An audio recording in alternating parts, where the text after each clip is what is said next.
Okay, today we've got Aiden. He's a 120-foot discus thrower. He sent me a video today and asked me to take a look, see if there's anything he can improve on. From this very first frame, I would say this this foot right here. You don't want that to roll up on the outside, so try to keep that foot flat. Because when you roll that up, then that right hip is rolling back. You're no longer locking your hips in here and getting that separation.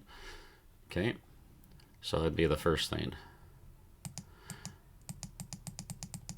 Scroll through here.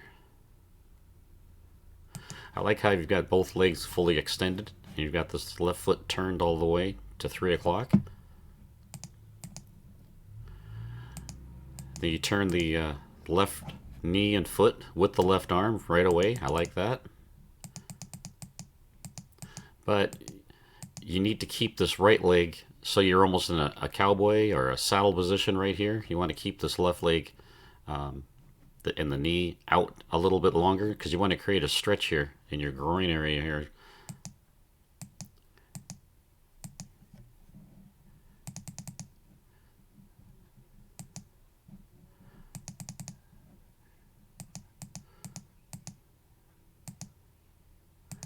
Okay. You want to shift your upper body over a little bit more. See where your armpit is right here. You want to get that over your foot right here. So you can see there's quite a bit of difference. You want that left side axis shift. And that's what you're going to rotate around.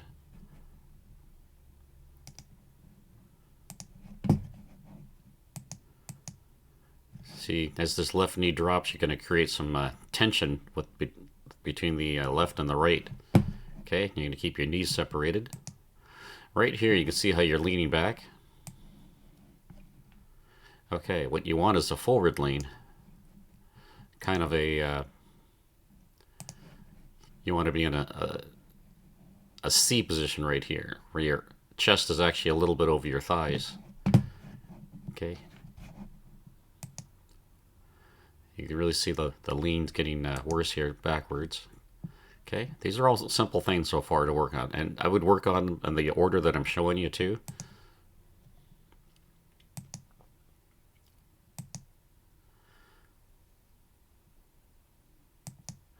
Okay, so we're throwing this direction here.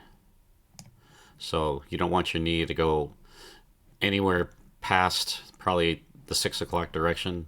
At the worst, the left side sector line. But you can see how your left, before you even get off the ground, is rotated all the way this way. So it's now facing 3 o'clock. And that's going to set up what you're going to see next. You're going to be landing way on the left side of the circle. You want to try to land either right here in the center of the circle or slightly on the right hand side.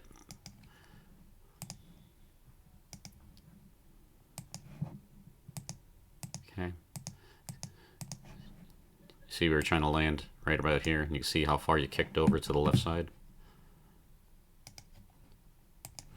Okay, let's go back, take a look at some other things here. That's caused by not stopping this and posting this left leg and left knee and foot and everything pointing down this direction here. Okay, let's watch the discus. We want to see this coming from a low direction here, or a low angle, or a low position, sorry, up to a higher position. You see how it's actually coming down?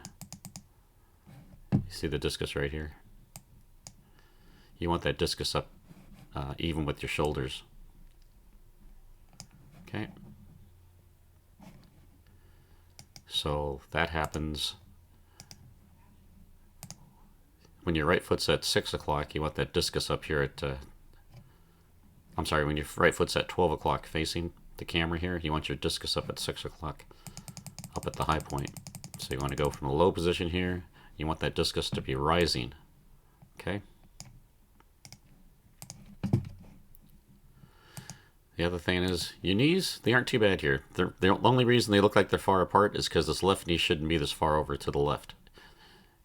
If you kept driving straight ahead, straight down the throwing sector, you would see that there's not much separation here between your knees. Although this looks good, you leaned over. So this right leg becomes wide. That looks good. I don't know how much separation you would have if you stopped your knee right here. You can see if the left knee stopped here down the throwing direction, you can see the knees are pretty close. But then you come out with it a little wider here. But yeah, right here, where your leg's almost horizontal. So that's okay. That's good. You're creating a lot of rotation here into the circle. Okay, just before the right or the left foot comes off the right leg, you want this foot underneath this knee. Okay, you want to create almost a 90-degree of the sprint position basically. But you can see your foot's way behind the knee, and then you're going to kick it out. You're going to kick it over to the left side. You want to avoid that. Instead of kicking it out to the left, you want to be hooking that right leg and knee around and landing sooner. You can see right here, left foot gets off the ground right there. Okay, you're heading that direction. This foot, yeah, should be underneath, directly under, creating a 90-degree almost. And that's your sprint position into this, driving down the center of the circle.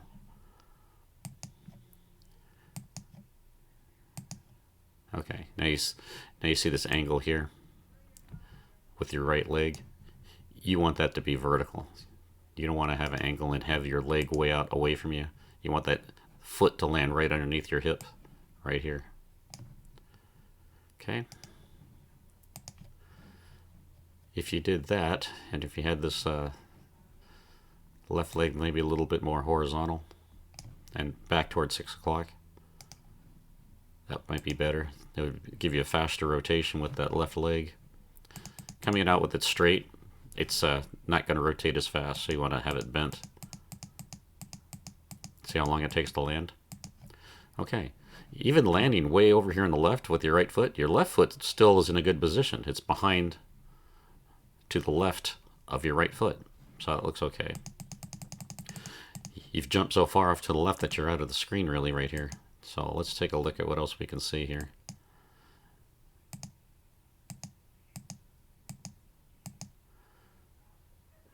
This all looks pretty good. See, now you've got your chest over your thighs right here slightly. That's good. That's where you want to be as you come out of the back. In a position similar to this with your upper body bent forward at the hips. All right, let's see how you finish up.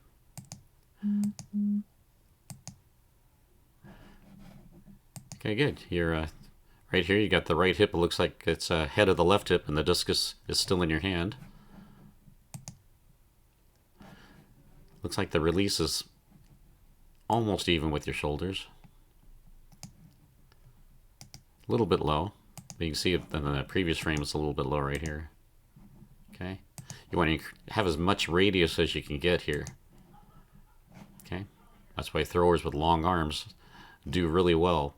So you don't want to cut yourself short. You want to have that discus as much as you can in line with your shoulders. See the difference in where this discus would be out from farther from your center of your body if you had that discus a little higher. Okay, you see how high your left foot is up in the air. So I can't really tell from this view, but it looks like you're right here getting ready to just jump upward. You want to extend that left leg, which you do here very well. You want to keep the right knee bent and drive that right side around the left side. Okay? You don't want to jump upward, because then you'll start your rotation on the ground will stop. The flight looks it's got a little wobble, but it doesn't look too bad. So talked about a lot of things here. I just break them down like like I'm mentioning throughout the film, throughout the video here as we go, and just work on them one by one. And as you fix things from the back of the circle to the front, some other things may automatically get fixed. Okay, well, I look forward to seeing another film from you, Aiden, or a video from you, Aiden, if you make any changes. All right, and I'll take a look at it. Thanks.